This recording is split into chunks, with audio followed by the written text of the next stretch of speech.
Formas originárias da arte. Muda a coleção de imagens, reunidas segundo certa lei das formas. Efeito de conhecimento visual capaz de mudar nossa imagem do mundo de um modo ainda imprevisível. Singularidades tornadas literalmente monumentais, desproporcionadas, estupeficantes. Misteriosos fetiches, retirados de seu natural emaranhado para vir exorbitar-nos o olhar. Imagens malícia, para fazer ruir nossas certezas, nossas estabilidades. Desmontagem visual das formas, desconstrução visual do visível. Desmontagem e remontagem na ponta do fotográfico e do cinematográfico, como a desterritorialização mesma destes, para irritar o historiador das ortodoxias artísticas, os especialistas dos procedimentos artísticos. Tudo já está aqui, nos floreios da linguagem e das formas, o arquitetural e o ornamental, ou ainda Klee e Kandinsky, nessa máquina de ampliar visualmente o tempo. O tempo irregular, descontínuo das imagens e das almas. O tempo no qual se animam as diferenças e as semelhanças, numa espécie de metamorfose arfante, segundo um movimento jamais contínuo. Cada imagem como um fotograma isolável de um filme experimental, de uma narrativa tresloucada da remontagem visual das coisas. Que filmássemos o crescimento de uma planta em aceleração, ou mostrássemos a forma 40 vezes ampliada, novos mundos de imagens surgiriam, como geyseres, os lugares da existência que estávamos longe de esperar. Essas fotografias descobrem na existência das plantas um completo tesouro insuspeito de analogias e de formas. Somente a fotografia é capaz disso, pois é preciso a imensa ampliação que ela lhes dá para que essas formas se desfaçam do véu que a nossa preguiça jogou sobre elas. Turbilhão na correnteza das formas, um salto originário, uma rasgadura na tessitura de nossas convicções mais apaziguadas.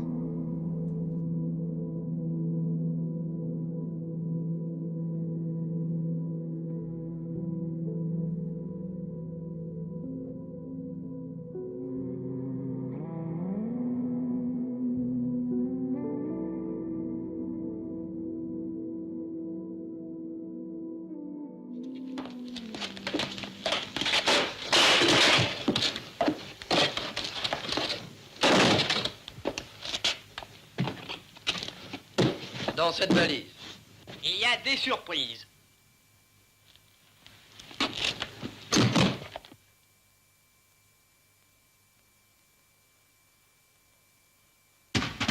les monuments, les moyens de transport, les magasins, les œuvres d'art, l'industrie, les richesses de la terre, charbon, pétrole, etc.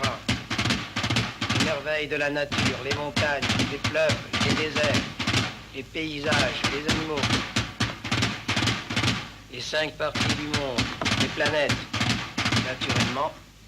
Naturellement, chaque partie se divise elle-même en plusieurs parties. Qui se divisent elles-mêmes en d'autres parties.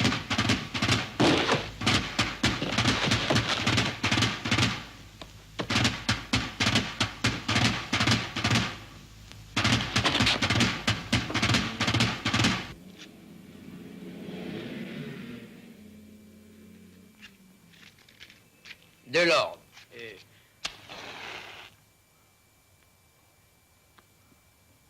de la méthode.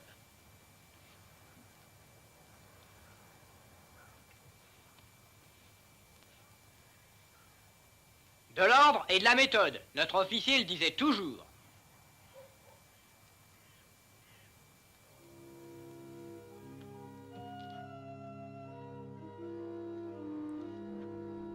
O que faz com que uma coisa em nosso tempo seja sentida por nós como arte?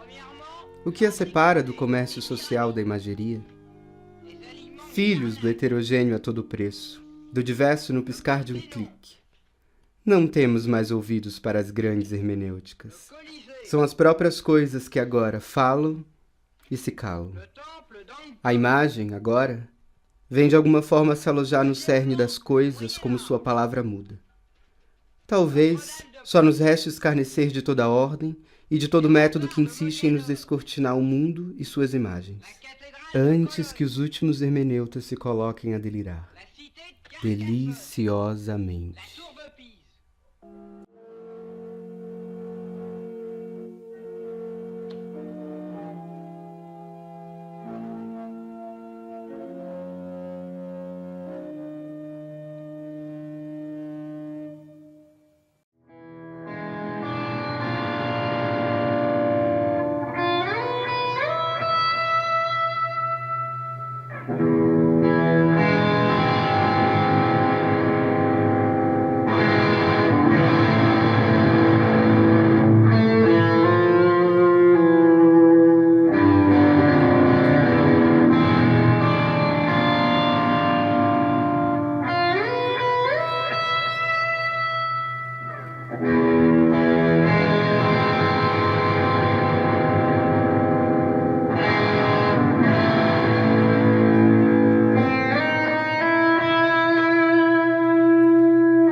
Vocês não param um instante sequer? Talvez sejam as únicas criaturas vivas neste quarto. Sim, pois quando procuramos saber se uma coisa está morta ou se sobreviveu, se ainda resta um pouco de energia, é preciso atentar com os olhos aos seus movimentos. Um sopro sutil e involuntário, disfarçado assim faz brilhar no escuro um cintilante frente de cores pintadas com imperfeita perfeição. Ainda que eles mal sejam perceptíveis ou infinitamente lentos. Eu só poderia dizer que ao resto de energia, quando deve ser isso, ainda pode se mexer. Seja de que maneira for. Não é à toa que a metamorfose da lagarta e da ninfa em borboleta levam o mesmo nome. Imago. Imagem. Ela bate nas almas.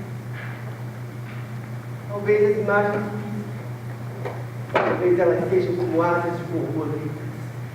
Vão e vão. Talvez tudo seja uma questão de aparição visual e experiência corporal ao mesmo tempo. Afinal de contas, um corpo imóvel e gélido é a coisa mais terrível que existe. Vocês não acham? Só vocês conseguem me ouvir. Prince Vangueira é bom anfitrião, mas me consideram um esquizoide incurável. Talvez ele tenha razão. Sou um homem doente. Imagens atrozes pululam minha cabeça incessantemente. Posso ouvir o silêncio dos soldados moribundos que retornam às suas casas sem nada a contar. Não lhe faltam acontecimentos, mas carecem de experiência. Onde ela está? Onde? Talvez as histórias sobrevivam junto aos mortos. Estes que me olham nos olhos. Eu desvario o chão. Se equivalem ao choro desesperador das viúvas que vestem o luto eterno, ou ao riso da criança que desmonta o relógio na esperança de saber do que é feito o tempo. De que é feito o tempo? Como conhecer o tempo? Qual sua matéria e forma? Como pode o presente passar ou o passado constituir-se no tempo se é no contratempo que o tempo aparece? Desmontagem e remontagem. Ritmo infernal para sobreviver com o que sobrevém. Desconstrução e reconstrução. Mas o relógio que mostra desventrados do seu sistema já não mais funciona. E o que resiste? Insiste? Sofro de uma vertigem na qual o saber do sintoma que assola a cultura ocidental transforma-se no sintoma do saber, numa ameaça direta a mim mesmo. Demais, como um sismógrafo que põe-se a fazer as inscrições a 3 pontos, onda atrás de onda, tudo ao mesmo tempo, ondas passadas sobre ondas recentes, e no fim, com seu estilo exasperado, entrelaça caoticamente as sobrevivências superpostas de cada fantasma, de todos os nomes da história. Depois ele se despedaça, como um brinquedo nas mãos de uma criança.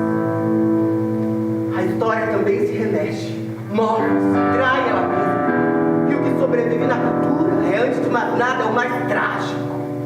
O conflito entre o Apolíneo e o Dionisíaco. As movimentações patéticas vindas de nossa própria imoralidade. É isso que compõe inicialmente a vida. As tensões internas da cultura, seus continentes negros. O que sobrevive é o mais recalcado, o mais longínquo, o mais obscuro e o mais tenaz. Mas morto, em certo sentido, por ser o mais enterrado, mas igualmente o mais vivo, por ser o mais próximo, o mais funcional. Talvez, como historiador da cultura, só me resta a tarefa de contar histórias de fantasmas para a gente grande. Contar da sobrevida de tudo e tudo. A humanidade inteira é esquizofrênica. Eternamente e desde sempre. Caro professor Freud, Warburg já apresentava na infância sinais de angústia e obsessões. Quando estudante, tinha ideias francamente delirantes. Nunca se livrou de temores e rituais obsessivos, o que muito entravou sua produção literária. Com base nisso, uma grave psicose declarou-se em 1918, provavelmente desencadeada por um estado pré-senil, e o material até então elaborado neuroticamente exprimiu-se sob forma psicótica. Esse estado foi acompanhado de uma intensa excitação psicomotora, que ainda persiste, se bem que sujeita a fortes variações. Ele está aqui, em regime fechado, mas durante a tarde é comum estar suficientemente calmo para receber visitas, tomar o chá em nossa casa, fazer passeios. Quando escurece, seus gritos são ouvidos por toda parte. Pratica um culto com as falenas e as pequenas borboletas que voam em seu quarto à noite. Passa horas conversando com elas. Chama-as de suas alminhas vivas e lhes confidencia suas queixas. Conta a uma falena o desencadear de sua doença. Ele se interessa por tudo, julga com grande pertinência as coisas e as pessoas e tem memória excelente, mas só por um tempo muito limitado consegue fixar atenção em estudos científicos. Penso que sua excitação psicomotora cederá aos poucos, mas não creio que seja possível restabelecer o estado que estava antes da psicose aguda, nem tampouco retomar sua atividade científica. É pena ver que, provavelmente, ele não poderá beber mais nada no reservatório de seu saber e nem na sua imensa biblioteca. Ludwig Binswanger, 8 de novembro de 1921.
Essa estátua, não temos em comum nem sequer o sentimento do amor, nem sequer o da morte, nem sequer talvez a forma de olhar a outra.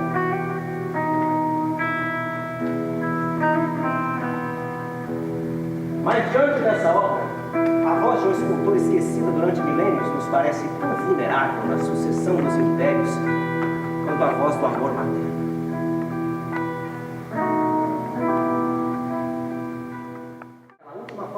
Antes que ela desaparecesse, olhei durante muito tempo a palma da mão de minha mãe morta. Embora ela não tivesse mais de 50 anos, o seu rosto e mesmo as costas das mãos tivessem permanecido jovens, era quase a palma da mão de uma mulher velha, com suas linhas finas e profundas sempre cruzadas. E elas se confundiam com todas as linhas da terra, envoltas pela bruma e pela noite. A terra sugere a morte, tanto por seu torpor milenar como por sua metamorfose, mesmo que a metamorfose seja obra do homem. A terra se ri dos empreendimentos humanos e engole tudo.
Ser historiador da arte é ser historiador de quê, Alcé?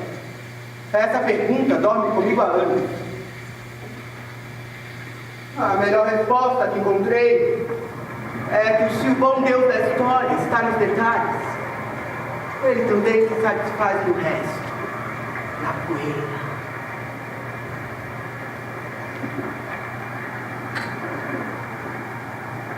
Erudito das influências, trapeiro que recolhe os restos da história. Diante da imagem, o historiador está sempre diante do tempo.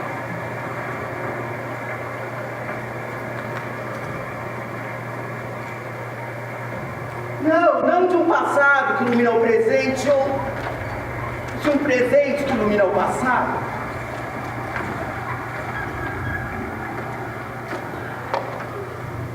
Mas a imagem é aquilo que outrora encontra no lampejo o agora. No lampejo. Há um quadro de Klee que se chama Ângelos Novos. Representa um anjo que parece querer afastar-se de algo que ele encara fixamente. Seus olhos estão escancarados, sua boca dilatada, suas asas abertas. O anjo da história deve ter esse aspecto. Seu rosto está dirigido para o passado. Onde nós vemos uma cadeia de acontecimentos, ele vê uma catástrofe única, que acumula incansavelmente ruína sobre ruína e as dispersa a nossos pés. Ele gostaria de deter-se para acordar os mortos e juntar os fragmentos. Mas uma tempestade sopra do paraíso e prende-se em suas asas com tanta força que não pode mais fechá-las.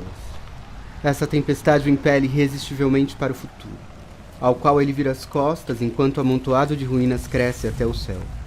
Essa tempestade é o que chamamos progresso.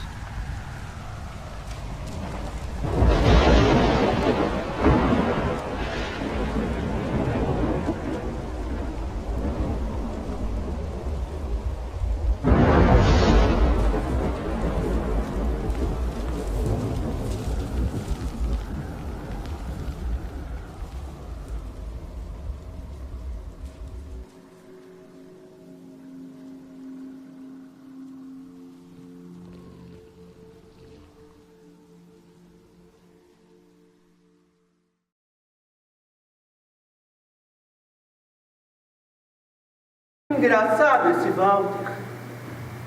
Ele, que me vê com ares senhoriais. Bem, ele me causa um máximo de tempo para reconhecê-lo. Tempo crítico, para não ser como um destes senhorzinhos que vicejam pelos corredores universitários, epifanistas, o arqueólogo das criações vazias. Pensar que o jovem Walter teve a pachorra de afirmar que a história da arte não existe. Talvez ele tenha razão. Talvez estivesse exprimindo uma exigência, um desejo de que a história da arte recomeçasse. Um lance que nos sobressalta. Como continuar apreciando as belas formas?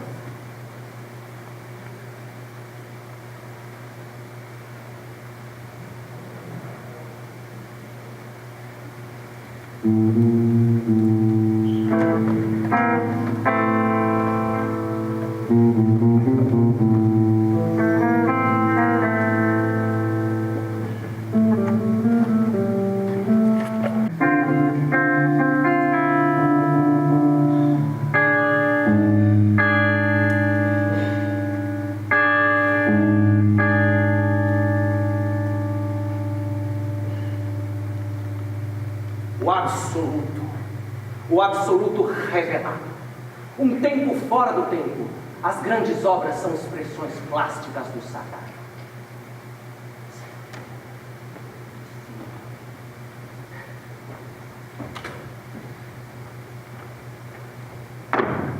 Eu posso ouvir as suas vozes do silêncio.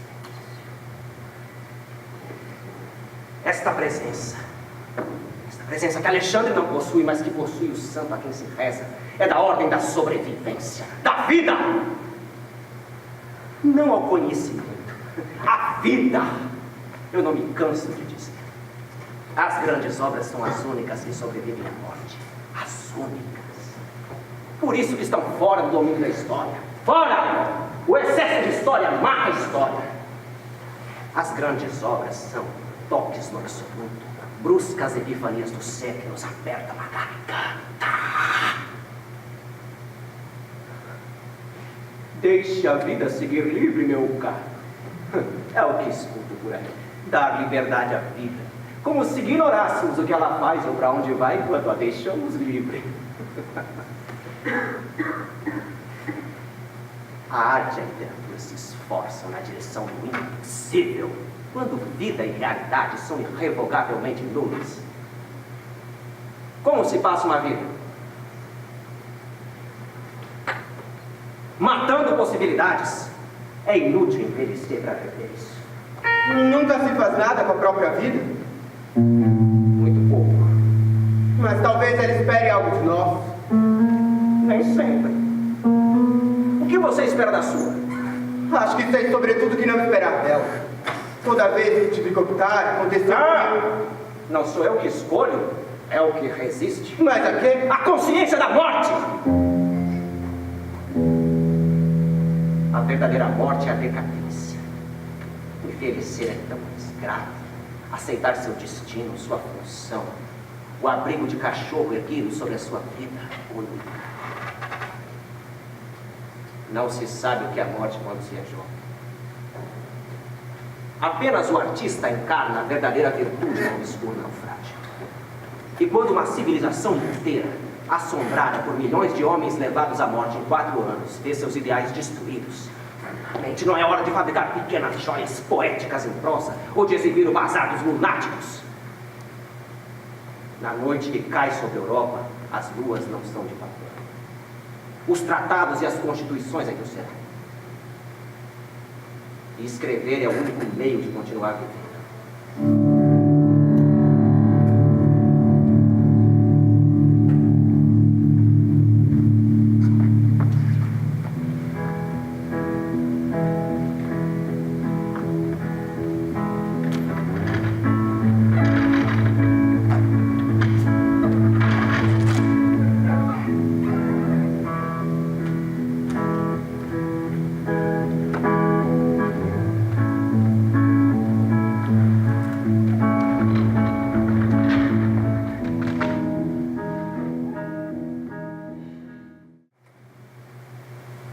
Bem, senhoras e senhores, se na noite de hoje eu apresento imagens acompanhadas de textos que obtive numa viagem que fiz ao Novo México uns 27 anos atrás, não é apenas para provar minha sanidade mental, mas sobretudo para me livrar delas. O que me interessou, enquanto historiador da cultura, foi que, bem no meio onde a técnica tornou-se soberana, ainda exista gente que tenha medo de trovão, mas pede para que a chuva venha. Os índios pueblos são assim. Eles veem por imagem, e tudo que fazem está baseado na mitologia e na poesia. Esta é uma mulher pueblo que fotografei. Ela foge da câmera como se fosse uma arma predatória. Embora a câmera não mate, fotografar pessoas é sempre violá-las. Ao vê-las como elas jamais poderão se ver. Ao ter delas o conhecimento que elas jamais poderão ter. Transformando-as em objetos que podem ser possuídos. Borboletas no mostruário. Eis a serpente. Sim, que atravessa as fronteiras de espaço e de tempo para responder à questão elementar. De onde vem a morte, o sofrimento e a dor da humanidade? Ou será a realidade apenas dor e não terá representação nascido daí, talvez?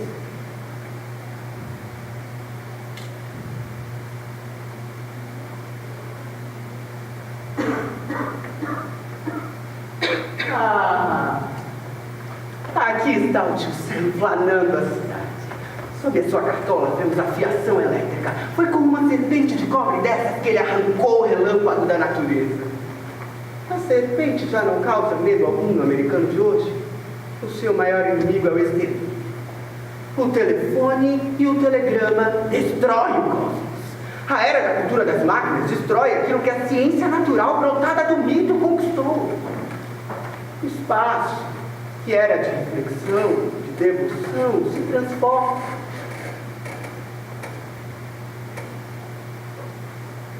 Alguma dúvida?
Completamente livres.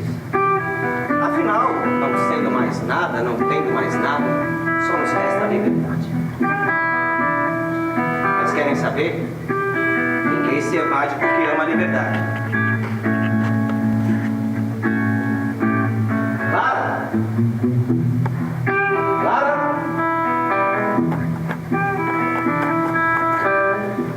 O plano é o seguinte. Pegaremos belas peças de arte perdidas numa floresta ao norte de Ancona. E com a venda, iremos tranquilamente por uns 2 ou 3. Porque o Oriente, toda cultura é maravilha, desafia a vida à morte. Mas o Oriente, ele é a nossa eterna tentação, a nossa pátria de desejo. Só o Oriente sabe transformar a arte em maneiras de viver. Partirei de lá para compor o meu enorme tesouro.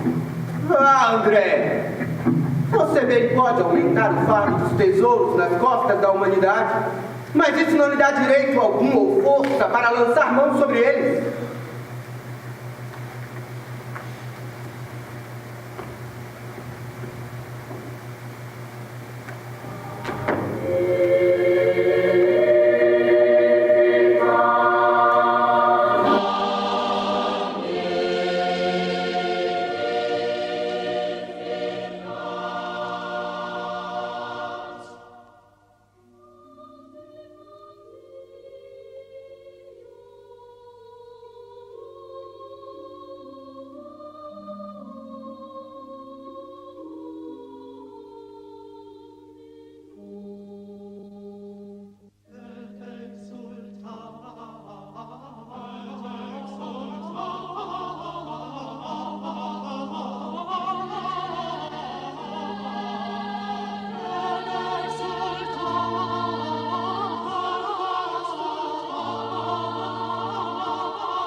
Se um país é fascista, está bem.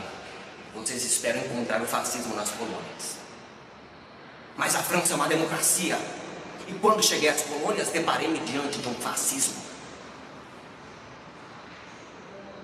Por que somos antifascistas? Porque o fascismo é a antítese da criação. Porque trata as obras como meio de propaganda. Porque os valores que elas devem glorificar, nação, raça, povo superior, são todos de exclusão. Quando só a cultura, graças à vontade de estender a cultura. E no final das contas, não é melhor trocar a literatura pela chamada ação direta? O momento de mudar o mundo chegou. E sim, eu só acredito no inacreditável.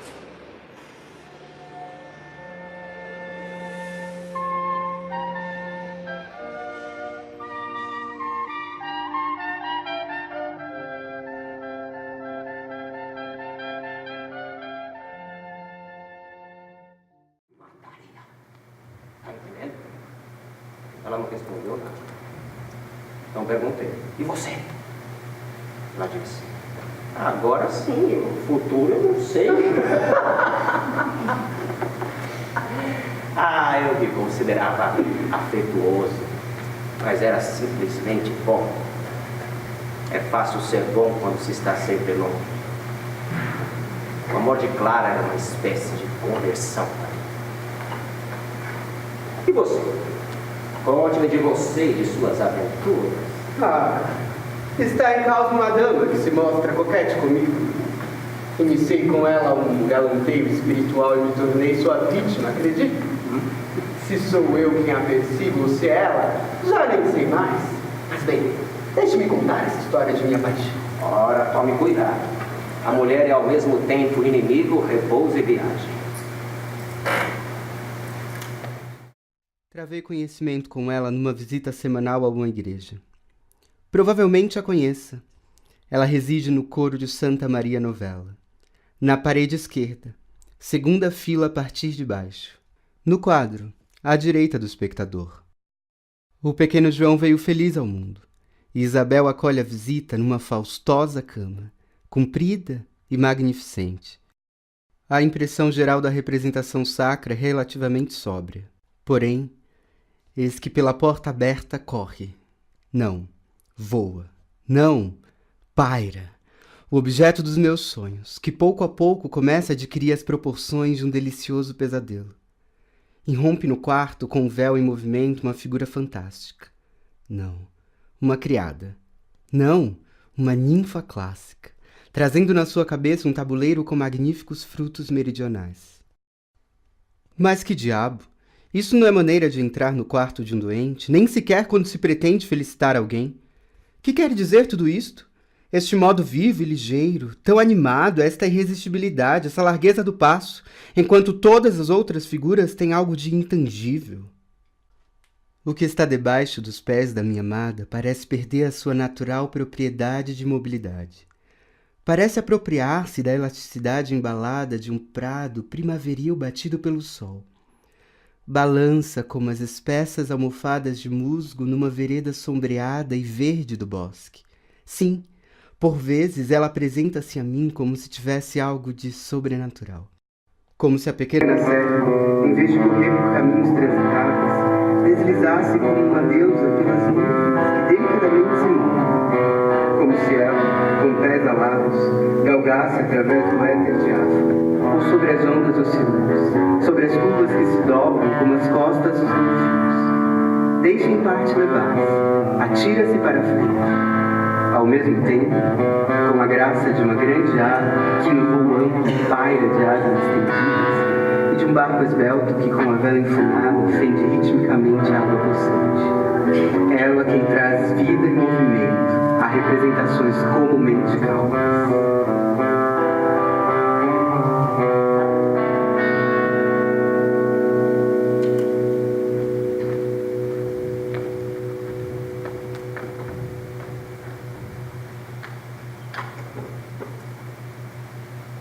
Sim, Não me olhe desse jeito.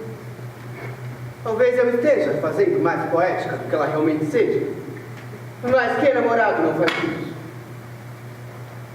A questão é que no primeiro instante em que a vi, fui acometido por um sentimento que por vezes me chega quando contemplamos uma sombria paisagem de montanha, ou ainda quando lemos um bom poeta, ou quando estamos apaixonados. É como se um antigo conhecimento nos prendesse, como se reconhecêssemos um amigo fiel, um lugar amável de alguma existência anterior. Penso que toda obra morre quando o amor dela se retira. Que as obras precisam de nós para reviver da nossa vontade, do nosso desejo. Toda obra de arte é uma possibilidade de reencarnação. André, em boa verdade é que nos apaixonamos apenas uma vez. Se pensamos em fazer isso novamente, estamos vendo outros lados do mesmo prisma.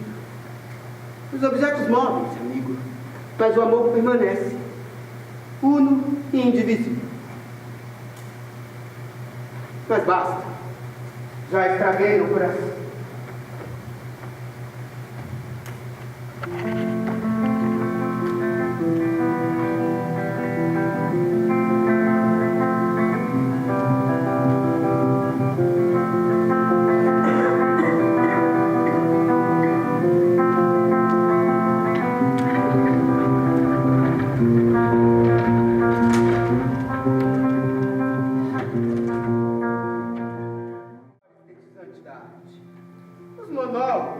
Artistas, as narrativas épicas.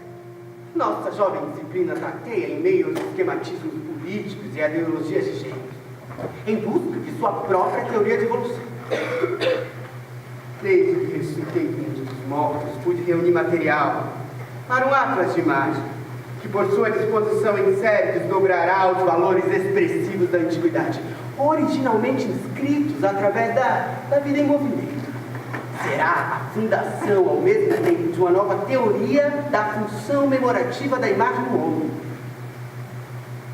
Hoje sei, posso demonstrar que o pensamento concreto, o pensamento abstrato, já não se opõe como tanta nitidez. Ao contrário, forma um círculo orgânico da capacidade intelectual. Eu espero, com minha menuzinho, poder representar essa tal dialética em seu desenvolvimento histórico. Pleitear o alargamento das fronteiras de nossa ciência da arte.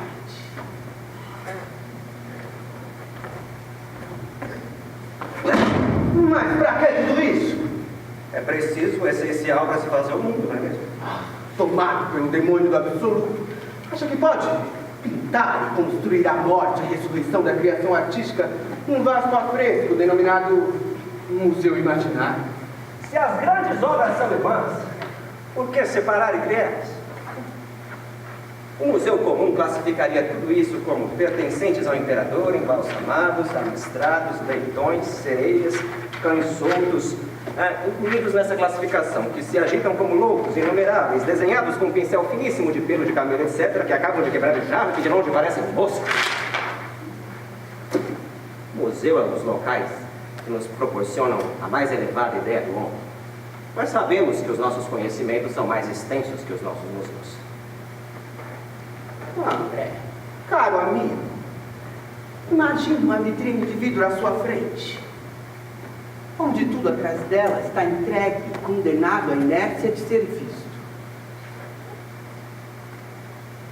É só isso. É a parada do seu fim definitivo. O fim do tempo. O fim do tempo! O tempo não existe, homem!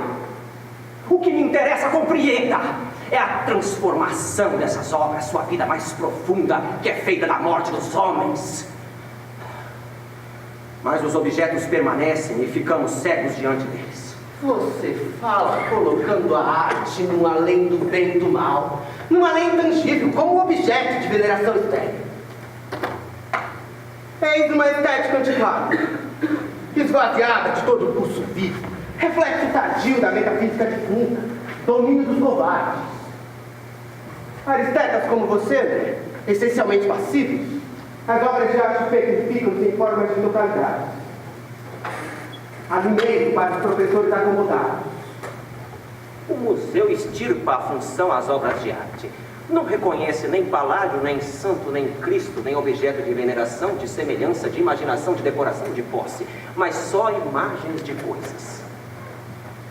A história da arte moderna é a história daquilo que é fotografado. Fotografias com as quais produzimos novas estrelas. Sim, finalmente chegamos a um ponto que concordamos parcialmente. Se a história da arte até então era uma paixão para poucos curiosos, só se tornou uma ciência após a invenção da fotografia. Com ela podemos formar um poema assim, onde a prosa da vida comum se torna uma palavra muda diante da eloquência das coisas. Tudo recomeça. Sim, mais uma vez, de novo e de novo.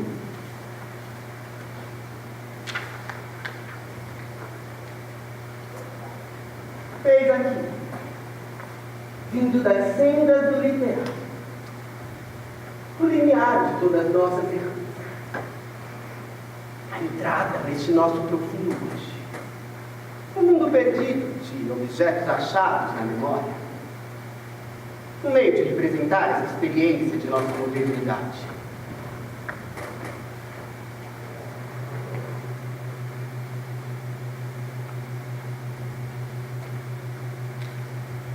Ele era poeta, e sua alma deparou-se fortuitamente com um imenso campo, onde veria primeiro as ossadas de 20 mundos. À primeira vista, a loja ofereceu-lhe um quadro famoso, no qual todas as obras humanas e divinas misturadas. Crocodilos, serpentes, macacos sorriam para detrás de igreja. Pareciam querer morder os bustos, correr atrás dos objetos de laca, trepar nos lustres. O começo do mundo e os acontecimentos de ontem casavam-se numa grotesca simplicidade. No espeto de assar carne estava colocado sobre um ostensório, um sabre republicano sobre um arcabuz da Idade Média. Os instrumentos de morte, punhais, pistolas curiosas, armas com mecanismo secreto, misturavam-se com os instrumentos de vida. Terrinas de porcelana, pratos da Saxônia, taças de ápanas vindas da China, saleiros antigos, frascos de confeitos feudais. Esse oceano de móveis, de invenções, de modas, de obras e ruínas, compunha um poema sem fim. Formas, cores, pensamentos, tudo revivia ali. Mas nada de completo oferecia alma.